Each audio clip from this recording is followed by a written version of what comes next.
She made me watch her choose him. I didn't think it would ever happen to me. Not me, the guy who always believed in love, in loyalty, in being enough if you gave someone your all. But it did.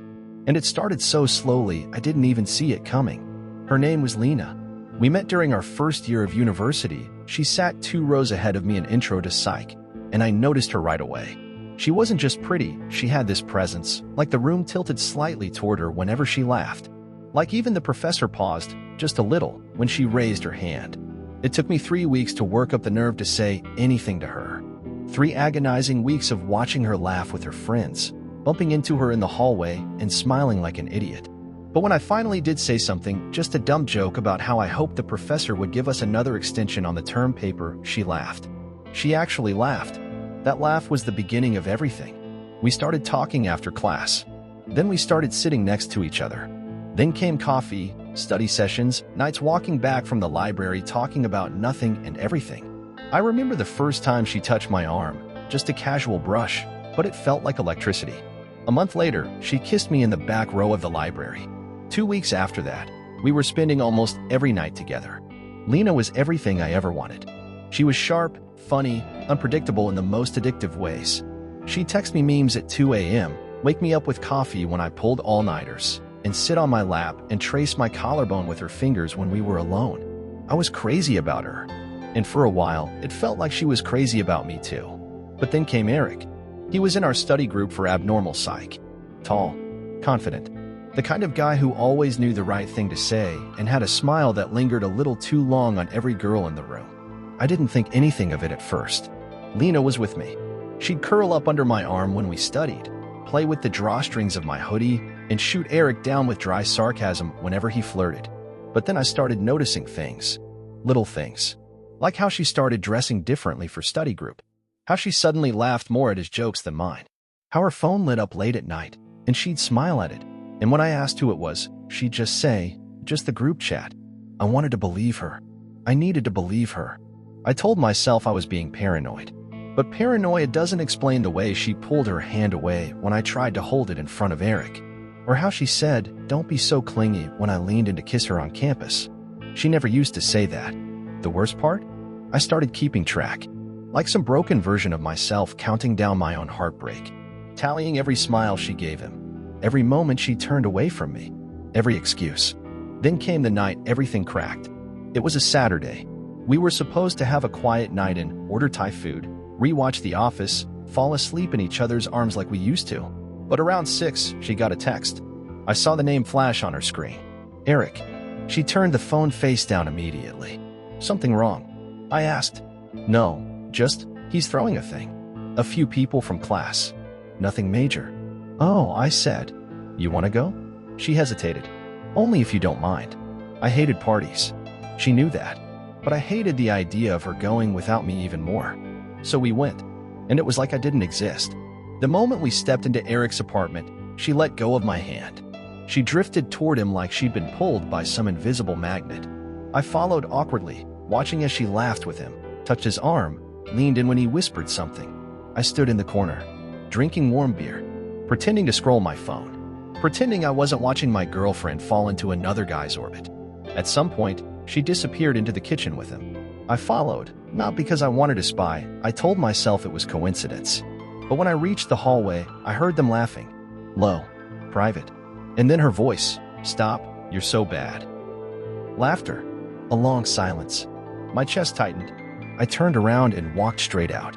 She didn't text me until the next afternoon. Hey, sorry, lost track of time last night. You left early. I didn't answer. I couldn't. When she showed up at my place 2 hours later, she acted like nothing happened. Climbed into my bed like everything was fine. I wanted to ask her, beg her, to tell me the truth. But I was too scared. Because if she admitted it, if she said the words, then I'd have to leave.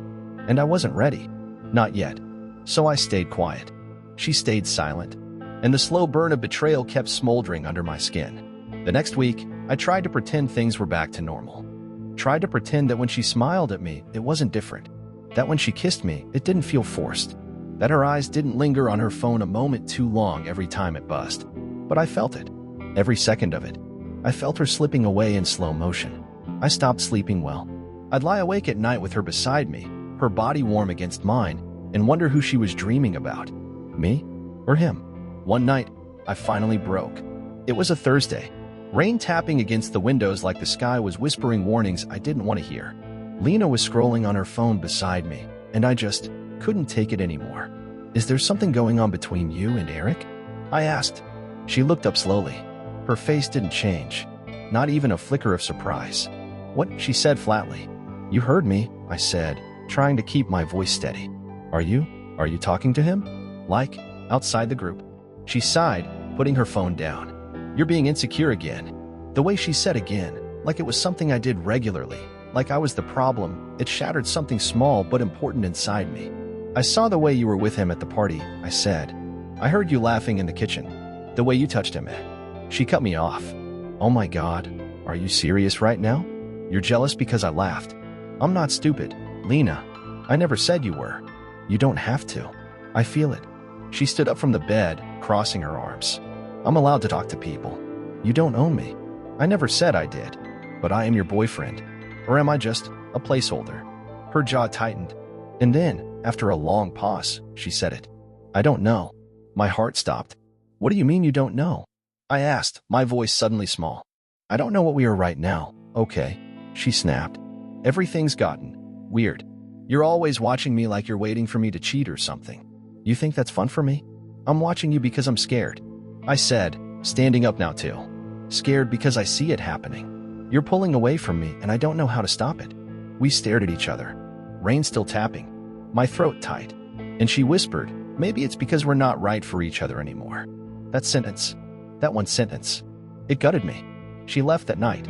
Said she needed space. Didn't say for how long. I didn't hear from her for 4 days. And then she texted me on a Monday. Can we talk? My heart jumped into my throat. Of course, I replied immediately. Where?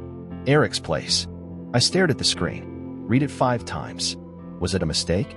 Did she mean my place? Your place or his? His. It's just where I am RN. Please come. Every instinct screamed at me not to go. But I did. Because I loved her. Because I needed answers. Because somewhere in my stupid, shattered heart, I hoped she would look me in the eye and say, I choose you. I drove to Eric's place with my hands shaking on the steering wheel. Every red light felt like it was mocking me. Every moment gave me time to imagine the worst. What would she be wearing? Would he be there? Why his place? When I knocked on the door, it was Eric who answered. Of course it was. He looked surprised to see me. Or maybe just awkward. Like a man caught between taking what he wants and pretending he still respects the guy he took it from. Hey man, he said, rubbing the back of his neck. Lena's inside. I stepped past him without a word. And there she was, sitting on the couch like she belonged there, wearing his hoodie, her hair up in a messy bun, the way she used to do it when she wanted me to kiss her neck. She stood up quickly when she saw me. Hey, I repeated, my voice hollow. That's it. I thought we could talk. In his apartment? I asked, my voice breaking. While wearing his clothes? She looked down. It's just a hoodie. It's his. You're here. You texted me from his phone. What is this, Lena? She looked like she was about to cry, but I couldn't feel sympathy. Not this time. Please just let me explain, she said. Eric lingered behind me, silent. Watching. Why is he even here? I asked. Why not just talk to me alone? Because, she said softly, this involves him too. I felt the floor fall out beneath me. My voice dropped to a whisper. So you chose him? She didn't speak. I took a step back. She didn't move. I took another. Still nothing. And in that silence, I got my answer. I gave you everything, I said quietly. I loved you more than anyone ever will. And you made me walk into the room where you already replaced me. It wasn't like that, she whispered. Then what was it? Lena, you wanted me to see you with him? So I'd finally back off. No, I didn't want to lie anymore. Oh, right, I said, choking on a bitter laugh. Lying into today. Lucky me. She looked away. Eric finally stepped in. Look, man, he said, I didn't mean for it to go down like this. It just happened. It just happened? I snapped. You accidentally started texting her behind my back? You accidentally invited her over? You accidentally convinced her I wasn't enough. He didn't respond. Didn't have to. I turned to Lena, my voice barely more than a whisper. Was any of it real? She looked at me, and for the first time, her eyes weren't soft. They were cold. Maybe it was. But things change. I nodded. That was it. Not even an apology. Not even a goodbye. Just things change. I left without another word. Walked past Eric. Out the door. Down the stairs. And when I got in my car, I didn't cry. Not then. I sat there, hands on the wheel, heart in pieces, and just breathed. Because in that moment, I realized something. She never loved me the way I loved her. She loved the attention. She loved being wanted. She loved control. But me? I loved her. And now she belonged to someone else. By choice. Right in front of me. The days that followed felt like dying in slow motion. Waking up was the worst part. Because in those first few seconds, I'd forgotten. I'd reach for my phone, expecting a message from her. My heart would leap at a phantom notification. And then it'd hit me. She was gone. Not just gone with him. I didn't block her. I couldn't. Some sick part of me wanted to see if she'd text. Apologize. Say it was a mistake. She didn't. Instead, what I got was worse. A picture. From a mutual friend. No caption. Just Lena sitting on Eric's lap at a party. Her head tilted back in laughter. His hand on her thigh like she'd always begged me to do when we went out. And the way she looked at him. That destroyed me. That wasn't casual. That wasn't new. That was comfortable. Like it had been going on for a long time. While I was still with her, I threw my phone across the room. It shattered. But the image was burned into my mind. No matter how much glass I broke, I couldn't erase her from my memory. My friends tried to help. Bro, she's not worth it. You dodged a bullet. You'll find someone better. I nodded, smiled, pretended they were right. But they didn't see what I saw. They didn't feel what I felt. They didn't know what it was like to give someone every inch of your soul. And then watch her hand it to your friend, like it meant nothing. A week passed. Then two. Then I saw them. At the coffee shop near campus. The same one Lena and I used to go to after late lectures. They were sitting where we used to sit, drinking what we used to drink, laughing the way we used to laugh. My chest caved in. She saw me. For a second, her smile faltered. Just for a second. Then she leaned in and kissed him. On the lips. Right in front of me. And smiled while doing it. I left. Didn't even get the coffee. That night, I broke. I sat on my bathroom floor, back against the cold tile, and cried until I couldn't breathe. I screamed into a towel until my throat was raw. Punched the wall until my knuckles bled. All for a girl who used to say I was her forever. All for a friend who used to say he had my back. But the worst part? I still missed her. Even after everything. Even after the betrayal. Even after she humiliated me. I missed her voice. I missed her smell on my hoodies. I missed the way she used to fall asleep on my chest, mumbling nonsense about her dreams. And I hated myself for it. One night, drunk and stupid, I texted her. Do you even think about what you did to me? She read it. Didn't reply. An hour later, she posted a story. It was her and Eric. In bed. Half covered by blankets. Her head on his chest. The caption? Right where I belong. She'd see my message. And that was her reply. I wanted to disappear. Weeks passed. Then one night, out of nowhere, she texted me. Hey, can we talk? My heart flipped. I shouldn't have replied. I knew better. But I did. Why now? Just, can we meet? I didn't sleep that night. My brain ran wild. Was she breaking up with him? Did she regret it? Was there still something left for us? We met the next day. Park bench. Same spot where we first kissed. She was already sitting when I arrived, looking down at her hands. She looked guilty, soft. Hope flickered. Idiot that I am. She looked up. I shouldn't have let you find out like that, she said. Why did you? I asked, my voice low. I don't know. I was scared and confused, and I didn't want to hurt you, but you did. I cut in. You chose to. You made me watch you walk away. I didn't mean to. Stop saying that. You meant every second of it. You don't accidentally fall into your boyfriend's best friend's bed. She looked away, and then she said it. I loved you, but I felt something more with him. That word, more. Like what I gave her wasn't enough. Like everything I did was still less than what he offered. She reached for my hand. I didn't come here to fight, she whispered. I just wanted you to know. I did love you. It just didn't last. I pulled my hand away. You didn't love me, I said. You loved being loved. Silence. Then she stood, and with the softest voice, the one she used to use when she said, I'm yours, she said. Goodbye. She walked away. And this time, I didn't follow. I just watched her go. I don't know how long I sat there after I read those messages. My hands had stopped shaking, but something worse had taken their place, a numbness that crept up my spine like frost. I stared at the words on her screen like they might rearrange themselves into something less horrifying, less deliberate, less cold. But no, he's loyal but boring. He's like, steady, like a pet. I need excitement sometimes. He'll get over it. He always does. He'd forgive murder if I cried hard enough. I don't even think he sees me anymore. Just some perfect version of me he's made up. I'd scrolled through the rest too. It wasn't just one guy. It wasn't just Mason. There were others. Not all physical, but all real. She flirted, teased, shared jokes I'd never heard, secrets I thought were ours. With them, she was raw, unfiltered. And the worst part? They all thought I was pathetic. They laughed about me behind my back. Even Mason. Especially Mason. You think he'll ever grow a pair? Not likely. He just sulks and says, it's fine. Classic guilt addict. I thought I'd throw up. I honestly wanted to, but nothing came out. Just air, dry and raspy in my throat. I don't remember getting up. I don't remember grabbing my keys. But I remember walking past our pictures on the wall. Her shoes at the door. The half-dried towels in the bathroom we shared. I remember staring at our bed, still messy from the night before. She'd kissed me that morning, told me she loved me. She probably texted Mason right after. I walked for hours. No destination, just moving. Eventually, I stopped at a bench by the lake. It was cold out, overcast.